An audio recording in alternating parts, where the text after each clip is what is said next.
사도행전 28장 전체 가운데 그렇게 많은 하나님에 대한 역사를 기록하고 있는데, 그 중에서도 학자들은 사도행전 가운데 3대 사건을 다음과 같은 사건으로 정리하고 있습니다. 첫 번째 사건은 무엇이냐면 성령의 강림과 교회의 탄생입니다. 우리 사도행전 2장 2절 말씀 함께 읽어보겠습니다. 호련히 하늘로부터 급하고 강한 바람 같은 소리가 있어 그들이 앉은 온 집에 가득하며 오순절 다락방에 하늘로부터 성령이 갑자기 임하셨습니다. 그 이후에 교회는 탄생했습니다. 굉장히 중요한 사건입니다. 두 번째 사건은 무엇이냐면 사울의 회심입니다.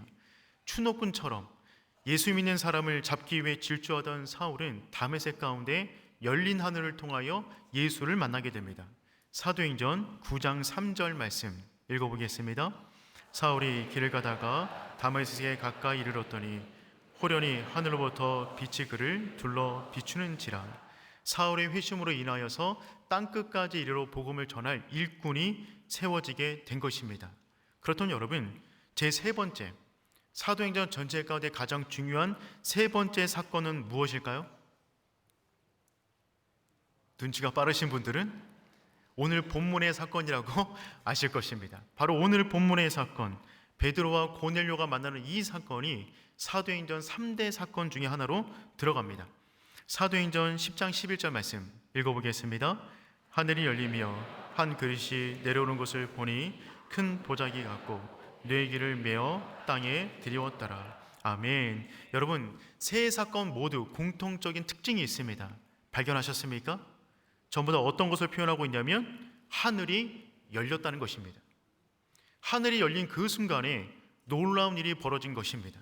하늘이 열려 그 가운데 누군가를 선택하게 되고 선택받은 그 사람들이 하나님 나라를 위해서 달려가는 모습이 전체 가운데 기록이 되어져 있습니다. 저는 오늘 본문의 말씀을 가지고 말씀을 준비하면서 이런 기대감을 가지고 단 위에 서게 되었습니다. 그것은 무엇이냐면 오른의 모든 성도들의 하늘이 활짝 열려지기를 소망합니다. 그래서 길이 없어 보이는 우리 인생 가운데 분명한 인생의 길을 발견하고 이 땅 가운데 살아갈 때 그냥 그렇게 살아가는 것이 아니라 하나님께서 부르신 부름의 상을 위해 살아갈 수 있는 오른의 모든 성도 되기를 축복합니다. 그런데 여러분, 이 3대 사건 가운데 앞에 있는 두 가지 사건, 성령의 강림과 교회의 탄생, 그리고 사울을 세운 그 사건 두 개는 3대 사건 가운데 들어갈 만하다고 생각이 들 수 있습니다. 그런데 오늘 우리가 다뤄야 될 이 본문의 말씀, 고넬료와 베드로가 만난 이 사건이 과연 3대 사건 가운데 들어갈 만한 사건인가? 라고 하는 의구심이 들 수도 있습니다. 근데 여러분, 하나님의 나라 관점에서 완전히 지형도가 바뀌어버린 사건이 오늘 본문의 사건으로 말미암아 시작됩니다. 그리고 그 가운데 하나님은 고넬료와 베드로를 사용하셨습니다. 하나님은 언제나 하나님 나라를 이루실 때 사람을 도구로 사용하십니다. 저와 여러분이 그 도구가 되기를 간절히 소망합니다. 그런데 한 가지 조심해야 될 부분은 무엇이냐면 하나님은 사람의 도움이 없어도 하나님의 일을 스스로 행하실 수가 있습니다. 마치 장인이 연장을 탓하지 않는 것처럼, 요리사가 재료를 탓하지 않는 것처럼 하나님은 모든 것을 가지고 하나님의 일을 이루실 수가 있습니다. 그런데 장인은 또한 특별히 재료를 잘 고르듯이 인류 요리사일수록 아무 재료를 가지고 요리하지 않듯이 하나님 역시 누군가 선택되어지는 사람들의 특징이 있다는 것입니다. 하나님에 의해서 선택받는 그 사람, 쓰임받는 그 사람이 저와 여러분 되기를 소망합니다. 오늘 본문의 말씀 중심으로 그 사람이 어떤 사람인가 한번 살펴보도록 하겠습니다. 첫 번째, 하나님 나라에 쓰임받는 사람은 어떤 사람이냐면 경건한 사람입니다. 우리 1절 말씀 함께 읽어보겠습니다. 가이사라에 고넬료라 하는 사람이 있으니 그라 하는 군대의 백부장이라. 여러분, 가이사라에 고넬료라는 사람이 나타납니다. 그런데 가이사라는 이 아구스도 가이사의 이름을 따서 붙여진 도시의 이름이에요. 가이사라는 유대 지방의 행정상의 수도입니다. 그리고 화려한 항구 도시였어요. 이 도시에 고넬료가 백부장으로 옵니다. 백부장은 누구냐면 100명의 군사를 거느리고 있는 군대 장관이에요. 굉장히 고급 장교입니다. 즉 고넬료는 점령군으로서 이스라엘을 식민지화 시키기 위해서 파견받은 군인이었어요. 그러니까 고넬료는 이스라엘 사람들과 절대로 어울릴 수가 없는 완전한 이방인이었습니다. 근데 놀라운 것은 하나님이 구원하기로 작정하셨다면 그 누구도 막을 수가 없다는 것입니다. 이 고넬료가 어떻게 하나님을 만나게 되는지 아무도 알 수 없지만 고넬료는 어느 순간 하나님 만나게 되었고요. 그는 정말 하나님 나라를 위하는 인생을 살게 됩니다. 그런데 이 고넬료를 소개하는 맨 첫 마디가 무엇이냐면 그는 경건한 사람이었다는 것입니다. 우리 2절 말씀 함께 읽어보겠습니다. 그가 경건하여 하나님을 경외하며 백성을 많이 구제하고 하나님께 항상 기도하더니 아멘. 그가 경건하여. 정말 놀라운 평가입니다. 여러분 혹시 누군가를 소개할 때 이분은 경건한 사람입니다라고 소개하신 분 있으세요?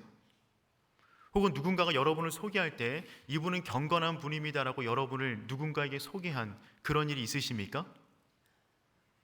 그런 일이 있기를 축복합니다. 여러분 어떤 소개보다 이분은 경건한 분입니다 라고 하는 그 소개는 정말 아름다운 소개입니다. 하나님을 믿는 사람으로서 경건하다라는 그 호칭보다 더 좋은 호칭이 뭐가 있겠어요? 근데 고넬료는 그 첫 마디가 경건하다였습니다. 그의 경건은 추상적이지가 않았습니다. 그의 경건은 4가지 특징을 보여주고 있어요. 첫 번째는 무엇이냐면 영향력 있는 경건이었어요. 2절 말씀 다시 보면 그가 경건하여 온 집안과 더불어 라고 되어 있습니다. 여러분 그 한 사람, 로마의 장군으로 와서 이곳을 통치하고 있는 그 한 사람만 하나님 만나서 경건하게 바뀌는 것도 놀라운 일인데 고넬료는 집안에서 그의 경건함을 흘려보낸 사람이었습니다. 그의 온 집안이 경건했다고 말을 하고 있습니다. 즉 고넬료는 가정 가운데 영적인 아버지로 우뚝 서 있었다는 것입니다. 그는 모범적인 가정생활을 보내고 있는 사람이었어요. 온 가족이 아버지로부터 흘러나온 경건함을 향유하고 있었습니다. 뿐만 아니라 고넬료 밑에 수하로 있는 사람들 역시 경건의 영향을 받았습니다. 오늘 본문 이후에 고넬료가 사람을 뽑아서 베드로에게 부하들을 보내는데 어떤 부하를 보내냐면 경건한 부하를 보냅니다. 사도행전 10장 7절과 8절 말씀 우리 함께 읽어보겠습니다. 고넬료가 집안 하인 둘과 욥바로 보내니라. 아멘. 여러분 장군으로서 본인이 근무하는 군대 가운데 경건함을 지키기 참 쉽지 않습니다. 그런데 그의 경건은 부하들에게 영향을 미쳤어요. 그래서 어느 순간에 그 로마의 군사 중에 한 명도 경건한 사람이 되었다는 것입니다. 고넬료의 경건은 그가 어느 공간에 있든지 간에 그가 가정에 있으면 가족에게, 군대에 있으면 부하들에게 아름다운 경건의 본을 보이는 사람이었습니다. 우리의 경건이 그러한 경건 되기를 축복합니다. 둘째, 고넬료의 경건의 특징은 어떤 것이었냐면 그의 경건의 기초는 하나님을 경외하는 마음에서 나왔습니다. 2절을 다시 보면 온 집안과 더불어 하나님을 경외하며 라고 되어 있어요. 여러분 경건의 토양은 하나님에 대한 경외입니다. 하나님을 경외하지 않는다면 우리의 경건의 모양은 만들어질 수가 없어요. 심지어 하나님을 너무 사랑해도 하나님을 경외하지 않으면 우리 사랑은 금방 깨질 수밖에 없습니다. 세 번째 고넬료의 경건의 특징은요, 실천적인 경건이었어요. 그는 구제하는 사람이었습니다. 우리 2절 말씀 다시 한번 읽어볼까요? 그가 경건하여 온 집안과 더불어 하나님을 경외하며 백성을 많이 구제하고 하나님께 항상 기도하더니 아멘. 고넬료는 정복자로 온 군인이었습니다. 정복자로 왔다면 보통 하는 일은 무엇이냐면 빼앗는 것입니다. 근데 고넬료는 빼앗지 않고요, 도리어 그들의 필요를 채워주는 구제의 사람이었어요. 성경에서 말하는 경건이라는 것은 추상적이지가 않습니다. 손이 안 잡히는 어떤 이야기도 아닙니다. 성경에서 말하는 경건은 굉장히 구체적입니다. 야고보서 1장 27절 말씀 읽어봅니다.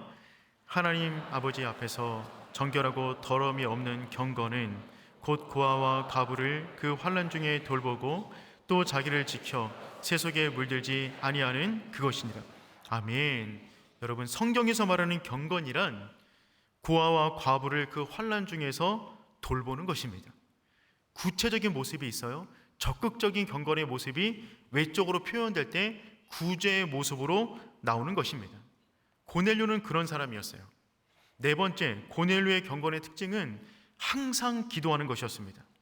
2절 말씀 보니까 하나님께 항상 기도하더니, 성경이 내린 평가입니다. 항상 기도했다. 항상 기도하려면 어떻게 기도하면 될까요? 기도 제목이 없어도 시간을 정하여 하나님과 교제 시간을 갖는 것입니다. 기도 제목이 있을 때만 그 기도 제목 붙잡고 기도하는 것이 아니라 모든 순간에 하나님을 열망하는 것입니다. 내 모든 순간에 하나님을 의식하는 거예요. 그래서 시간을 정해놓고 기도도 하지만 모든 걸음걸음마다, 모든 사건마다, 모든 순간마다 하나님과 접붙임 바 되는 그 상태가 항상 기도하는 사람인 줄 믿습니다. 여러분, 고넬료는 그런 사람이었어요. 가장 순수한 마음으로, 이방인이지만 아직 복음을 제대로 모르지만 그가 알고 있는 복음의 범위 내에서 하나님을 순수하게 쫓는 하나님의 사람이었습니다. 하나님은 이런 사람들을 들어서 하나님의 도구로 사용하시는 것입니다. 고넬료가 하루는 제9시에 기도하고 있습니다. 기도하는 가운데 하나님의 사자가 그를 찾아왔습니다. 4절 말씀 보겠습니다. 고넬료가 주목하여 보고 두려워하여 이르되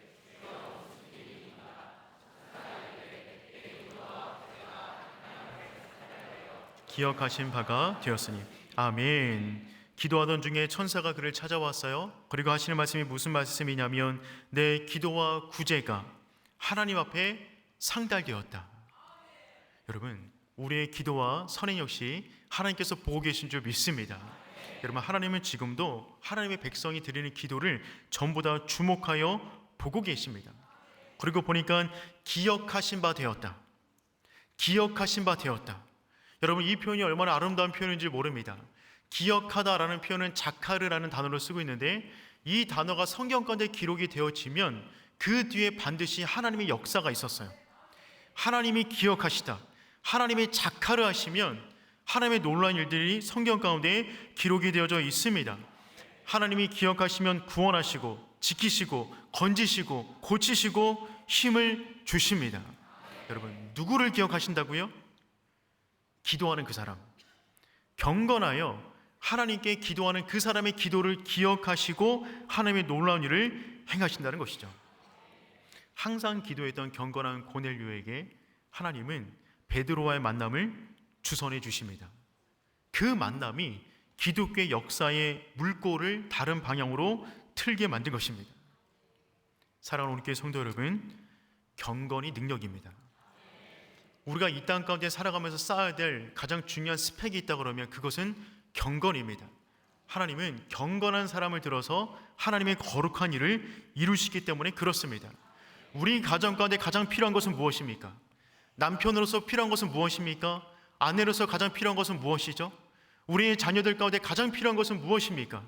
우리 교회 가운데 가장 필요한 것은 무엇입니까? 그것은 경건인 줄 믿습니다. 경건해야 하나님이 그 사람을 거룩한 도구로 쓰시기 때문에 그렇습니다. 더욱더 거룩을 열망하는 우리의 오륜의 성도 되기를 축복합니다. 두 번째, 하나님께 쓰임받는 사람의 조건은 무엇이냐면 자신의 편견을 깨트리는 사람입니다. 편견을 깨트리는 사람입니다. 믿음이란 결국 이전의 나의 편견을 깨트리는 일들의 연속입니다. 베드로는 믿음의 길을 간다고 하지만 자기 안에 수많은 편견들이 있었어요. 그 편견이 얼마나 센지 하나님과 예수님이 말씀하셔도 그 편견과 고집을 꺾지 않는 것입니다. 그래서 베드로는 하나님을 3번 강하게 거부한 일이 있습니다. 첫 번째는 무엇이냐면 예수님이 십자가를 지지 못하도록 거부합니다. 마태복음 16장 22절 한번 읽어볼까요? 베드로가 예수를 붙들고 항변하여 이르되 주여 그리하마옵소서. 이 일이 결코 주께 미치지 아니하리다. 베드로는 자기만의 예수님이 가야 할 구원의 방식이 있었어요. 그 방식을 따르라는 것입니다. 결코 주께 미치지 아니하리다. 두 번째, 베드로는 예수님이 자신을 씻지 못하도록 막습니다. 요한복음 13장 8절 말씀 읽겠습니다. 베드로가 이르되 내 발을 절대로 씻지 못하리이다. 예수께서 대답하시되 내가 너를 씻어주지 아니하면 내가 나와 상관이 없느니라. 여러분, 베드로는 예수님의 섬김의 방법에 대한 자기만의 편견이 있었어요. 이런 식으로 섬기면 안 됩니다. 그래서 절대로 씻지 못하리이다. 세 번째, 부정한 것에 대한 자기만의 기준이 있었어요. 오늘 본문의 말씀인데 사도행전 10장 14절 말씀 읽겠습니다. 베드로가 이르되 주여 그러할 수 없나이다. 속되고 깨끗하지 아니한 것을 내가 결코 먹지 아니하였나이다 한데, 깨끗한 것, 부정한 것에 대한 기준이 자기에게 있었던 거예요. 하나님이 먹으라 해도 부정해서 못 먹겠다는 것입니다. 결코 먹지 아니하였나이다. 즉 여러분, 베드로는 하나님을 따른다고 하지만 자기 편견이 있었어요. 자기 선입견이 있었어요. 그래서 결코 주께 미치지 아니하리이다. 결코 씻지 못하리이다. 결코 먹지 아니하였나이다. 자기 인생 가운데 결코, 절대로, 결코가 있었다고요. 신앙생활은 무엇이냐면 그 결코와 절대로가 깨지는 것입니다. 내 인생 가운데 가망이 없습니다. 저는 못합니다. 능력이 없습니다. 그 절대로가 깨져야 되는 것입니다. 그게 깨져야, 나의 선입견이 깨져야 하나님의 거룩한 도구로 쓰임을 받게 되는 것이죠. 베드로는 지금 제6시 가운데 기도하고 있었어요. 6시는 난 12시입니다. 굉장히 배가 고픈 시간이에요. 기도하던 중 가운데 황홀한 지경에 들어가게 됩니다. 그때 하늘에서 한 그릇이 내려옵니다. 보자기 같은 모습으로 내려왔는데 그 안을 보니까 유대인들이 부정하다고 말했던 온갖 것들이 들어가 있는 거예요. 네 발 달린 짐승들, 비늘이 있는 것, 나는 새들이 온갖 가득해 있었습니다. 너무 놀랐어요. 근데 하늘에서 말씀하십니다. 그것을 잡아먹어라. 베드로는 나는 부정한 것을 먹지 않습니다 라고 한번 거절합니다. 그런데 다시 한번 두 번째 음성 내려옵니다. 이것을 받아먹어라. 베드로는 또 한번 거절해요. 그때 하늘에서 어떻게 말씀하시냐면 다음처럼 말합니다. 우리 15절 말씀 함께 읽어보겠습니다. 또 두 번째 소리가 있을 때 하나님께서 깨끗하게 하신 것을 내가 속되다 하지 말라 하더라. 아멘. 여러분, 이런 일이 3번 반복되었어요. 하나님은 우리를 있는 모습 그대로 받아주세요. 그런데 있는 모습 그대로 사용하지는 않으십니다.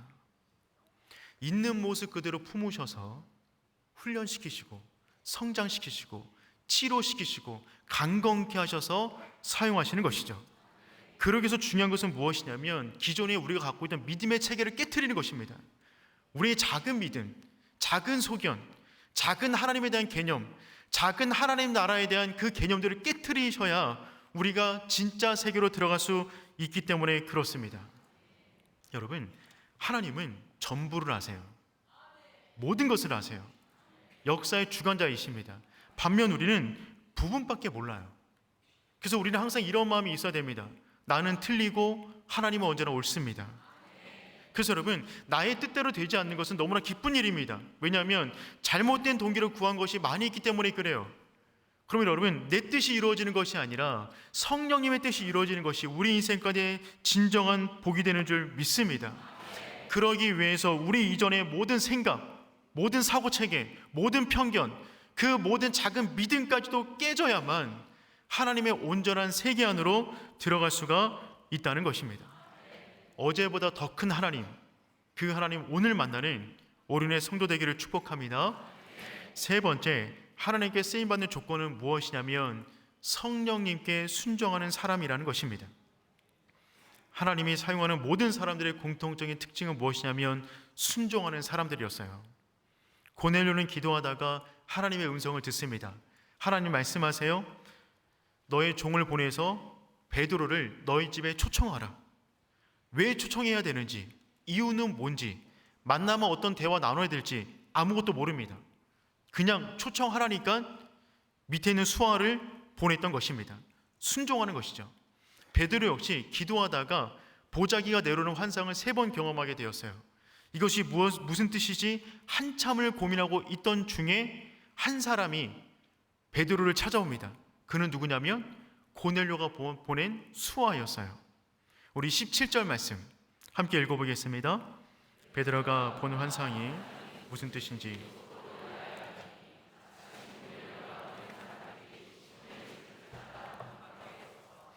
베드로가 한참을 고민하고 있는데 그 순간에 갑자기 누군가 베드로를 찾아왔어요. 그 사람들은 고넬료가 보낸 사람이었습니다. 그 순간에 성령님께서 다시 한번 베드로에게 말씀하십니다. 우리 19절과 20절 말씀 읽어보겠습니다. 베드로가 그 환상에 대하여 생각할 때에 성령께서 그에게 말씀하시되 두 사람이 너를 찾으니 일어나 내려가 의심하지 말고 함께 가라. 내가 그들을 보내었느니라 하시니. 아멘. 베드로가 기도 제목 붙잡고 기도하다가 고민되었을 때 성령님이 다시 한번 그 마음을 깨닫게 하십니다. 그리고 말씀하세요. 의심하지 말고 그들을 받아들이라. 그 순간에 베드로는 깨달았어요. 그 보자기 속에 담겨있는 음식이 무엇이었는지, 내가 하나님께 말한 그 의미는 무엇이었고 하나님이 나에게 말한 의미는 또한 무엇인지 깨닫게 된 것입니다. 자신의 편협한 믿음 속에서 이방인을 받아들일 수 없다고 고집하고 있었는데 하나님은 그 순간에 그 이방인 역시 내가 깨끗하게 만들었다, 그들을 영접해야 돼, 그들과 한 식탁에서 식사를 해야 돼 라고 하는 그 사인으로 그 환상을 보여주셨던 것이죠. 그 순간에 베드로는 자신이 이전에 갖고 있던 모든 신학 체계가 무너져 버렸어요. 하나님은 이방인을 위한 하나님도 되시는구나.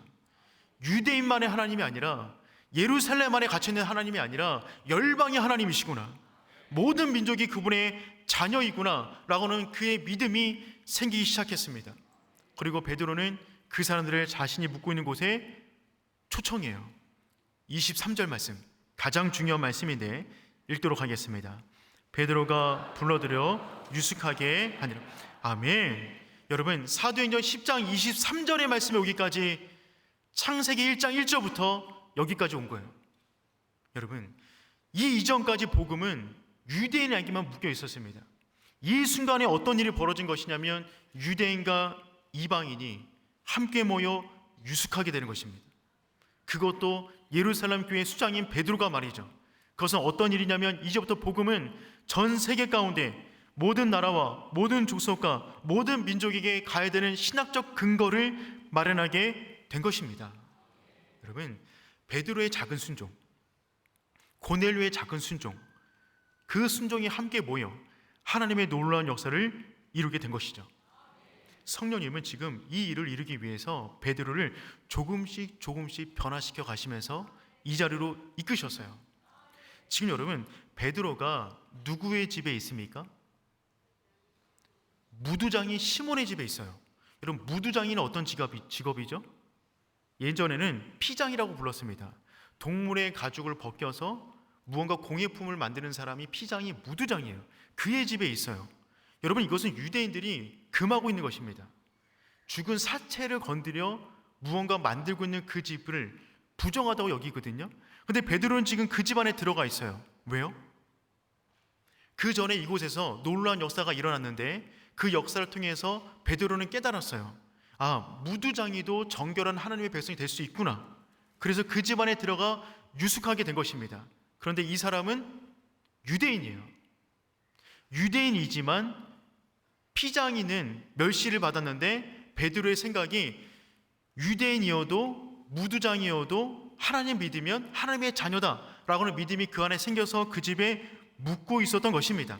베드로가 정통 유대인으로서 이방인에 대한 편견의 상징인 욥바에서, 그것도 유대인들이 꺼려하는 무두장이의 집에서 유대인이라면 절대로 한 상에 둘러앉아 먹지 않을 이방인을 모셔서 성령의 인도함 가운데 순종해 나가고 있는 것입니다.